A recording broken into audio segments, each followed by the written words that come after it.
Alright, hello, hi. This is Heaven George, and I'm from Redlands, California. So back to the gang stalking, community-based harassment, basically like what it is and all other stuff like that. Basically, or my interpretation of the situation. I guess I don't really believe in gang stalking. I feel like it's, I like that when I Google it and stuff, it gives me a lot of information that's really helpful, and then a lot of the other, if I look up stuff on slander or bullying, it doesn't really quantify to what I'm going through, and that bullying is usually a few people. Whereas, like, same thing for slander, it's usually, like, a few people doing it, and, you know, you're not being harassed. It's more along the line of, like, workplace bullying and things of that nature. And even that, any type of bullying, it's usually very small amounts, meaning very few people are involved. With my harassment stuff, it's a lot of people that are involved, so it's a lot. Literally, the whole community is turned against you. It's very similar to, like, if you had gone to court and found not guilty, people think you're still guilty for whatever it is. Something like you've been publicized on a newspaper or TV. Like, literally, the way I get treated is on that level.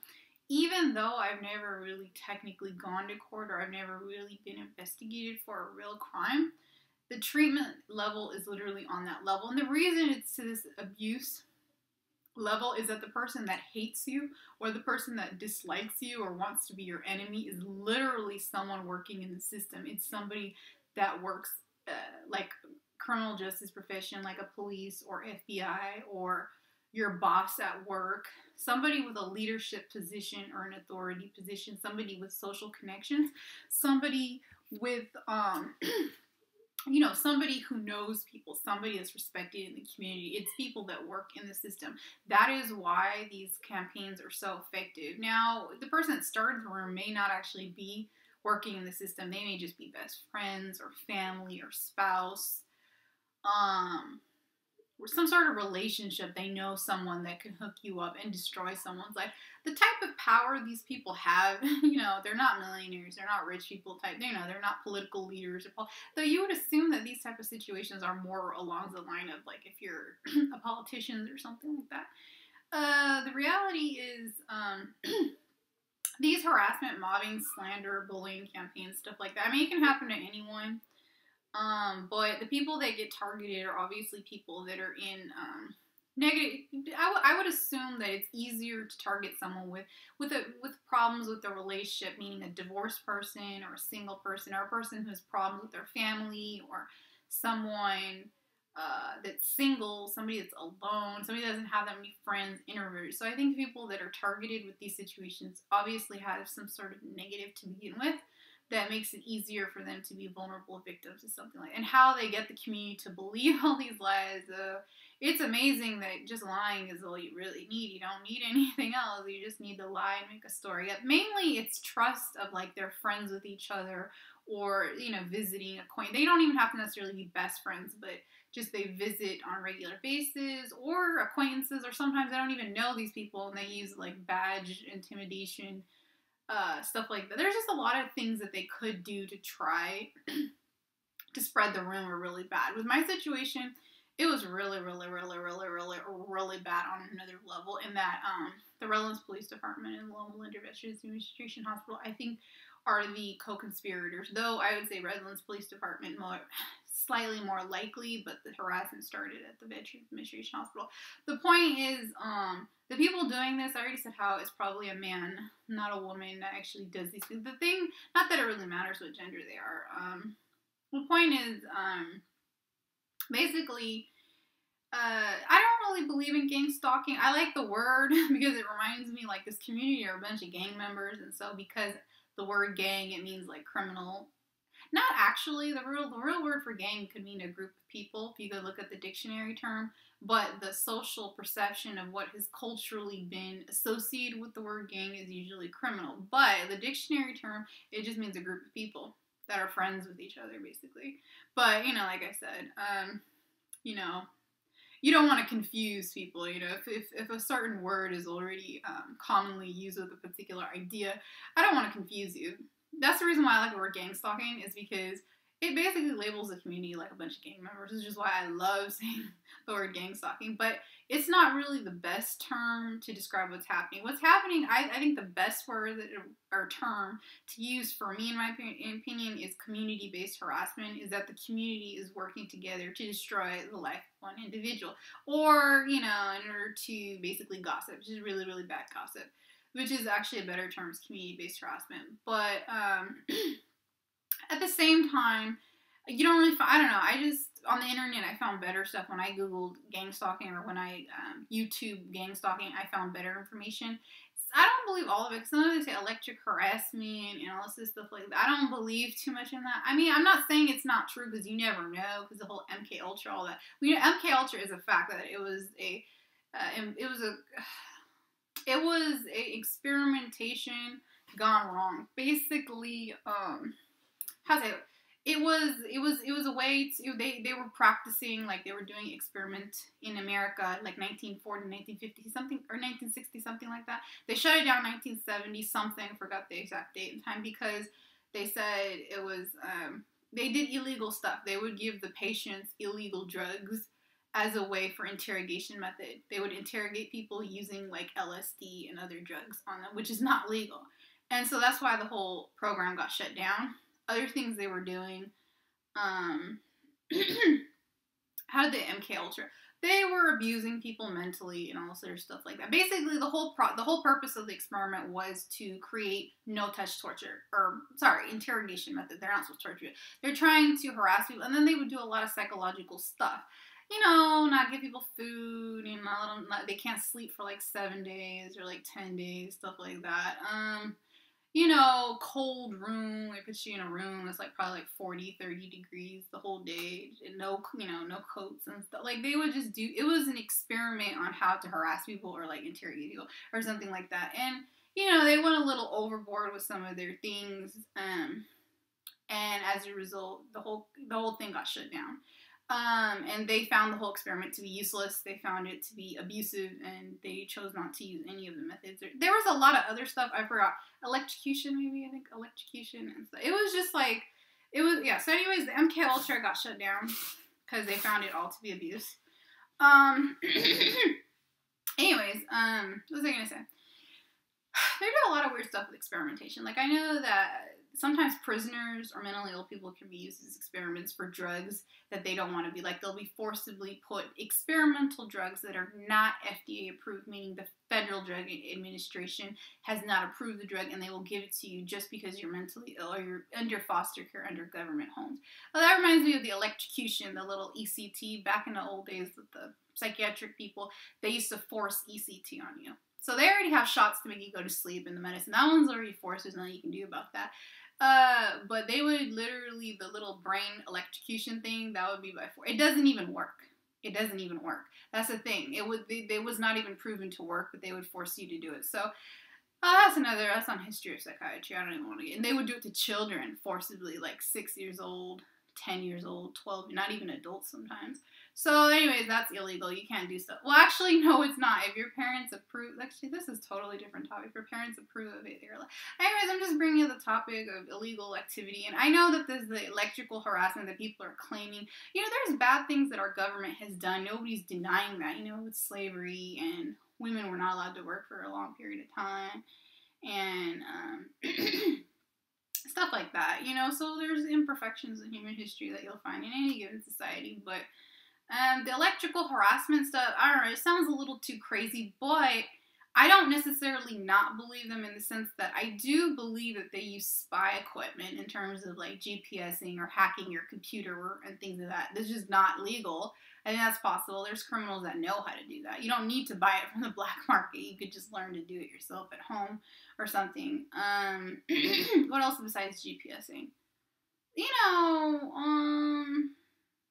following you around, hacking your phone, same thing.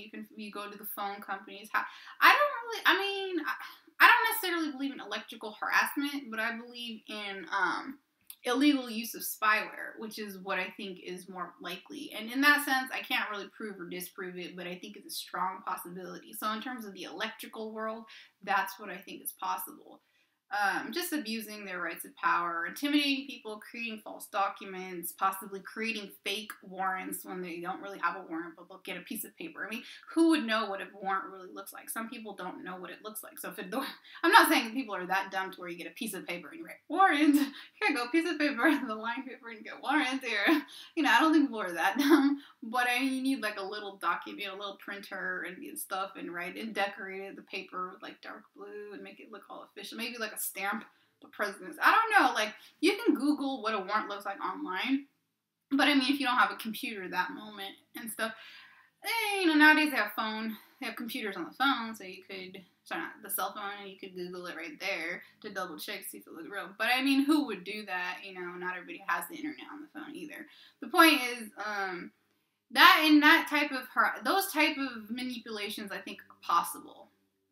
Forgery thing. I don't really think that's even being used. I think could be intimidation or threats, or some of the employees are just willfully willing to give information, and you pay them like $1,000 or $500, or okay, but nobody would spend that much money on me. That's crazy. Maybe $100 or $500, something like that, and you'd be like, hey, give me their bank records, or give me their medical records, or they could just pay people. They just find somebody, hey, I could give you, or threaten you, be like, I'm going to send you to jail if you don't get it to me right now. That could work too.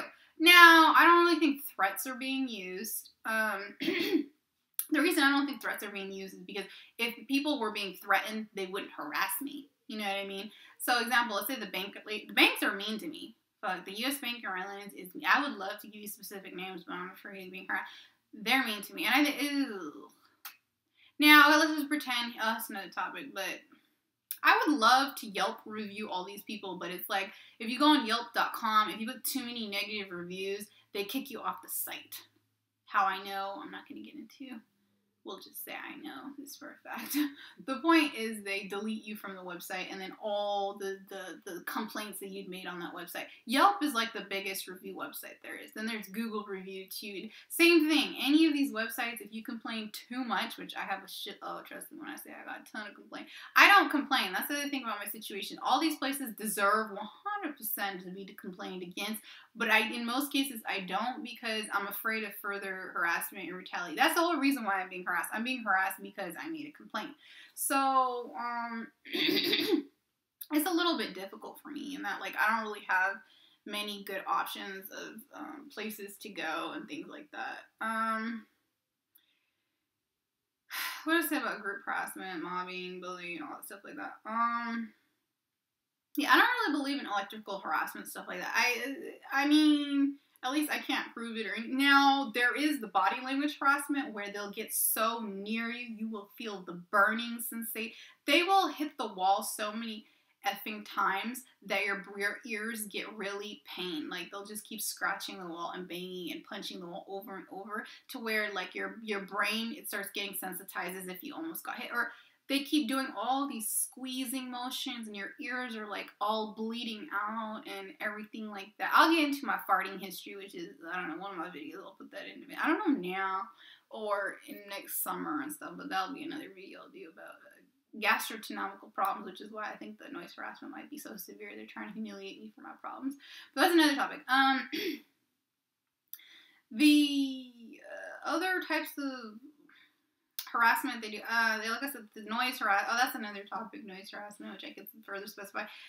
There's just a lot of psychological, emotional, mental, verbal abuse type things. They're not very verbal. They're more, I don't even know if I would say what they're doing is secretive, in that everybody in this community has bad information about you from them. So they are, in a way, identifying themselves, but they're not necessarily identifying the root of who has harassed me. But anyways, I get back to the community-based harassment, gang stalking.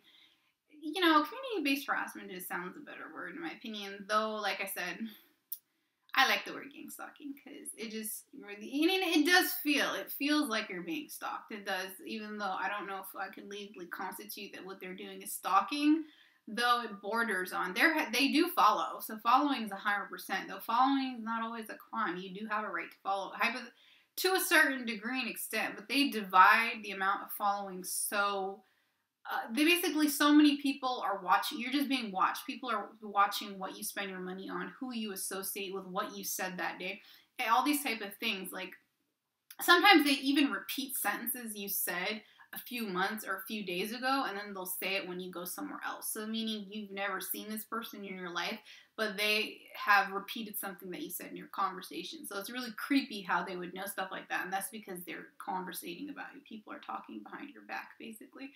Most of what they're doing is behind your back. A lot of the abuse and harassment that they've subjected is, well, you'll see a lot of it to your face. Don't get me wrong. You'll see a lot of it to your face in front of you. But a lot of it, they're doing it behind, when you close doors, when you're relaxed at home. They're talking all sorts of crap about you to a whole bunch of other people. So that's where the real damage is occurring. That's the reason they're harassing you, is because of whatever has been said by a bunch of other people.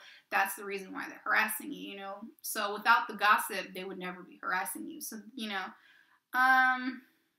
what they do to your face is a representation of what they heard about you. They heard something bad about you, so now they're doing something to your face. Meaning, if they never heard the story, they would have left you alone. So really, the biggest damage is what they're saying behind your back. It's not even what, of course, the part that's going to hurt for you the most is the way people treat you and stuff to your face. But, they wouldn't do that to your face if they weren't talking about you behind your back. So, obviously, I think the worst part is you having to deal with it on a consistent basis and seeing them and all of the stuff like that. So, but like I said, just, a million years from now, I don't know if these type of situations are going to improve or not. I mean, I'm sure this is evolutionary from the beginning of human history. Things like this have probably happened to a lot of people. I've just been singled out. I've been singled out as a result of, I've just been selected to be part of this process. It's just, community-based harassment, again, is, I don't know, there's probably other words. Targeted individual, stuff like that doesn't seem like a good word. Targeted individual. It's the same thing as gangstalking, and I don't know. What these people are doing is, it's not moral. On top of it not being legal, it's not moral. And even in the senses of what they're doing is legal, because there definitely are many legal things they're doing. It's just morally wrong. Because, doing to others you would want them to do to you. Nobody would want this to happen to them. So that's why it's wrong to participate in something like this, is because nobody would ever want this to happen to themselves or somebody that they love, somebody that they appreciate, somebody you like. Of course, somebody you don't like is totally different, but somebody you like, you wouldn't want this to happen to somebody you actually love. What I mean like is somebody you communicate properly to, somebody that you actually respect, somebody that you love is not the only thing, because that you can say, a lot of people say they love each other, blah, blah, blah, blah. See, love ain't got nothing to do with it. You gotta actually respect and love her. You can love someone and not respect someone. Example, you could love someone and have an affair. Now, I'm not in any way saying, that's why I said respect. Very important. You gotta add the love and respect. So, you can love someone, you can hit them. I'm not in any way supporting this behavior, or encouraging, or saying anything like that. And that's what I said. That's what I'm saying. They say, because love is not perfection. It's just a feeling. It's just an emotion. So if you disbehave, just the point. That's why I say it gotta be more than love. Okay, you need more than love in life. You need a lot more. And you'd be like, with the Bible, if you love your God, you do everything perfect. That's totally different. The love for God versus the love of human is totally different. Now, the love of God is supposed to be like a perfect, well, then again, you're human, you're going to make mistakes still, and that you're not going to be nice to everyone, you have off day and all that, but that's different, okay? That's different. The love of human, it's like we love, everybody's supposed to love each other. We love everyone. But we obviously don't treat everybody nice and stuff like that. We always have people that we, okay, I'm confusing myself. I don't want to even get this song. I'm confusing myself and crowdly confusing you. We'll just stay on that topic. The point, yeah, that's why I say love. I don't care. This issue is not about love. This is not an issue of love. It's not even, I don't even know if I would go back to religion. Religion has always been nice. Everything. This is people. It doesn't matter. If you atheist or you're a different religion, you should be nice regardless. You should be nice regardless. You should, because this stuff is just wrong. This is morals. You gotta use your morals. And so that's why I didn't want to get too much into the whole religious topic, because there's just certain things you have to do, even if you don't have religion or you're not supposed to do this. So that's why I don't bring the religion topic up too much. Yeah, but community-based harassment, they get, this experience is probably maybe in the, I believe, to be honest with you, and I'm more of the extremist view on these situations. Like, some people, if you read on the internet, they'll put only 5% or 10% of the human population would ever do these type of slander, mobbing, harassment campaign, at the very most. They're not saying that in all total. They're just saying, in terms of human possibility, that's as high as it could get. The criminal population, that's like 1% of the global population, right? There's very few people would ever do criminal activity, right? But I don't agree with the internet articles. I'm not counting ticket, but I'm not counting a speeding ticket or litter. Certain mild forms of littering. I'm not counting like minor stuff like that. So anyways, what was I gonna say about community-based harassment? Criminal activity and not criminal activity. Yeah. To be honest with you, these type of bullying, slander, everybody's gossip. Anyone that says they never gossip, you lying. I mean, unless you were in a coma all your life, or you're deaf and mute and you can't talk, or certain severe forms of disability to where you don't have no friends, or you were locked in prison all your life, or there's some rare extreme, like you had no life type situations where, okay, I think it's possible that you wouldn't do something like that. But I would say for the general pop, everyone's gossiped, and gossip doesn't make you an evil person to gossip, but I mean, I feel like if you're gonna gossip, at least you should gossip about people, like, in your own life, meaning real events that have happened. And if the information is true, then, it's not always nice to say the truth either. I think it depends on how it's done.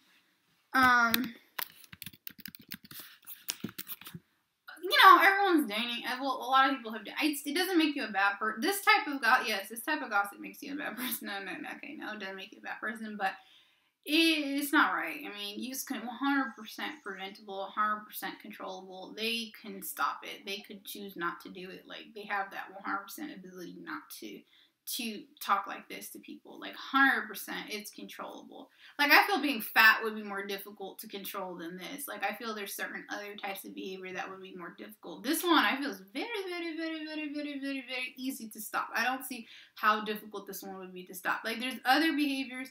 I understand, take PG-13 R, like, it's a cultural component. I'll leave that alone. It's a separate category, because it's a bad habit that the society has kind of already built themselves on.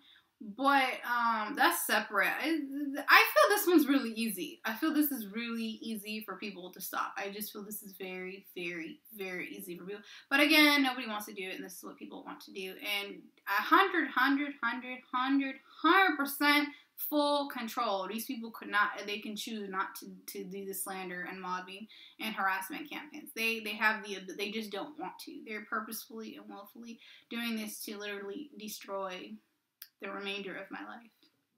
The sad part is I'm in the beginning phases of my life. Bull crap. I would have preferred this to happen towards the end of my life. You know what I'm saying? Not that I'm saying I want this to ever happen to me at all. I never want this to ever happen, this whole bullying campaign. But oh, come on. I'd rather, at least you get most of your life of respect, and you just get less time of it. Now, mine is going to be forever. As I said about community-based harassment, yeah, I personally, my personal opinions, though I can't prove any of this, I think that maybe, 1,000, maybe, I really think that the amount of people that participate in harassment are in the thousands that have trashed me out. I really believe it's multiple thousands. Could be 10,000. Could be 100,000. I highly doubt 100,000. But it could be up there, because the amount of places I was harassed in, and I'm not saying this is a fact either and that I can't prove it, but I mean, all my bus drivers, and I've had probably 30 or 40 different bus drivers. A lot of them are volunteers, probably 60, because if you count a Riverside Transit Agency, probably would be up to 60, in that they get a lot of volunteers. There's a lot of volunteers for I go on a disability bus, and that's another explanation why my credibility got affected. But my not all, actually, a lot of the bus drivers, sorry, I can't say all, most, they participate in body language, sign language, gesturing harassment. And I think they may have had previous military, I don't know, but I know that maybe I'm imagining anything of this military thing, but they were mostly Mexicans. So Hispanic people, but then again, what white people do you see on the bus? Then because it's mostly for lower income people. I'm not trying to say that like Hispanics are poor, but there's 3 million illegal immigrants in California, and there's 8 or 12 million illegal immigrants in the United States, which are mostly Hispanic. So yeah, to say that they are in the buses, it wouldn't be too much of a surprise. Not that I care, but like the bus driving was horrible. Like I had to deal with them. Yeah, back to community-based harassment. Yeah. It just seems like that's what it is. Gang stalking, it sounds too electrical. It sounds like